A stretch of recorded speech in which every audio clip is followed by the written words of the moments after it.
Hi friends, welcome to RKR info wallet. ఇవాళ మనం మన దేశంలో జరుగుతున్న అతిపెద్ద మరియు అత్యంత ఖరీదైన ఎన్నికల గురించి తెలుసుకుందాం. ఈ వీడియోను స్కిప్ చేయకుండా చివరి వరకు చూడండి.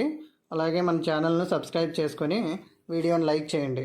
మీరు చేసే సబ్స్క్రిప్షన్ లైక్ వల్ల ఈ ఇన్ఫర్మేషన్ ఇంకొంతమందికి షేర్ చేయబడుతుంది. సో ఇప్పుడు మనం టాపిక్లోకి వెళ్దాం. 1951 తర్వాత భారతదేశంలో జరుగుతున్న అతిపెద్ద ఎన్నికలు ఇవే. 2024లో జరుగుతున్న లోక్సభ ఎన్నికలే అతిపెద్దవి మరియు అత్యంత ఖరీదైన ఎన్నికలు కూడా. 2024లో మొత్తం 544 స్థానాలకు లోక్సభ ఎన్నికలు జరగనున్నాయి. మొత్తం 36 రాష్ట్రాల్లో ఈ ఎన్నికలు జరుగుతున్నాయి. 36 రాష్ట్రాల్లో 28 రాష్ట్రాలు ప్లస్ 8 కేంద్రపాలిత ప్రాంతాలు, 28 మొత్తం కలిపి 36 రాష్ట్రాలలో 7 విడతలుగా మొత్తం 44 రోజులు ఎన్నికలు జరుగుతున్నాయి. సో ఇంత టైం పీరియడ్ తీసుకుంది ఇదే ఫస్ట్ టైం. ఏప్రిల్ 19వ తేదీ నుండి జూన్ 1వ తేదీ వరకు మొత్తం 7 విడతల్లో 36 రాష్ట్రాల్లో కలిపి 544 లోక్సభ స్థానాలకు ఎన్నికలు నిర్వహించబడుతున్నాయి.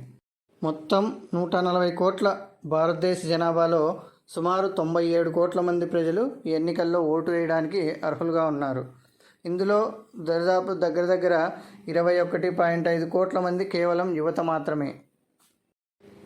ఈ యంగర్స్ అంతా మేము ఓటు ఏమేస్తాంలే, మాకు ఎందుకులే అని వదిలేయకుండా తప్పకుండా తమ ఓటు హక్కును వినియోగించుకోండి.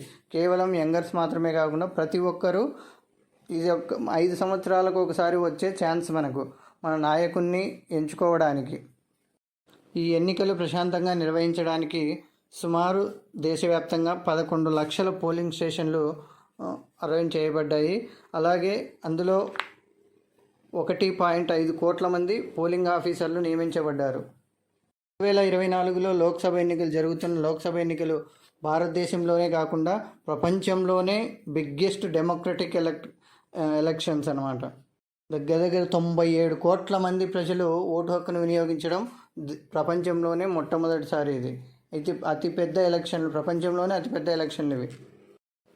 భారతదేశంలో ప్రస్తుతం జరుగుతున్న లోక్సభ ఎన్నికలు ప్రపంచంలోనే అత్యంత ఖరీదైన ఎన్నికలుగా నిపుణులు అంచనా వేస్తున్నారు. ఈసారి ఎన్నికల వ్యయం దగ్గర 1.4 లక్షల కోట్లు మనీ ఖర్చు చేస్తున్నారు అన్ని పార్టీల సభ్యులు కలిసి. 2019లో ఎన్నికల వ్యయం వచ్చేసి 60,000 కోట్ల దాకా ఖర్చు అయిపోయింది. కానీ ఇప్పుడు ప్రస్తుత ఎలక్షన్లకు దానికి రెట్టింపు అమౌంట్, డబల్ అమౌంట్ను ఖర్చు చేస్తున్నారు. అంటే దగ్గర 1.4 లక్షల కోట్ల అమౌంట్ను ఖర్చు పెట్టడం జరుగుతుంది. ఇప్పుడు మనం పోలింగ్ బూత్లో ఓటు ఎలా వేయాలో తెలుసుకుందాం. పోలింగ్ బూత్లోకి ఎంటర్ అవ్వగానే ఓటర్ స్లిప్పు మరియు ఓటర్ గుర్తింపు కార్డు అక్కడ ఉన్న ఆఫీసర్కు చూపించాలి. ఆఫీసర్ వాటిని చెక్ చేసి సెకండ్ ఆఫీసర్ దగ్గరికి పంపిస్తారు. సెకండ్ ఆఫీసర్ ఏం చేస్తారంటే మన చేతిపైన సిరా రాసి తన వద్దనున్న రిజిస్టర్లో సంతకము లేదా వేలిముద్ర తీసుకొని నెక్స్ట్ 3వ అధికారి వద్దకు పంపిస్తారు. 3వ అధికారి మన డీటెయిల్స్ అన్నీ చెక్ చేసుకొని మీటర్ నొక్కి మన ఓటును రిలీజ్ చేస్తారు.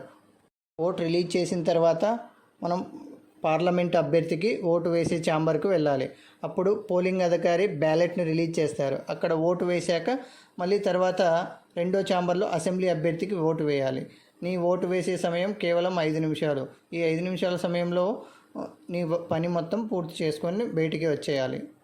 మన ఓటు సమయం 5 నిమిషాలు, కానీ దాని విలువ 5 సంవత్సరాలు. కావున ప్రతి ఒక్కరూ ఓటు హక్కును తప్పక వినియోగించుకొని ఓటును తప్పనిసరిగా వేయండి. ఓటు ఎలా వేయాలో తెలియజేసేందుకు డిస్క్రిప్షన్లో 2 లింకులు ఇచ్చాను. వాటిని ఓపెన్ చేసి నీట్గా శ్రద్ధగా వినండి.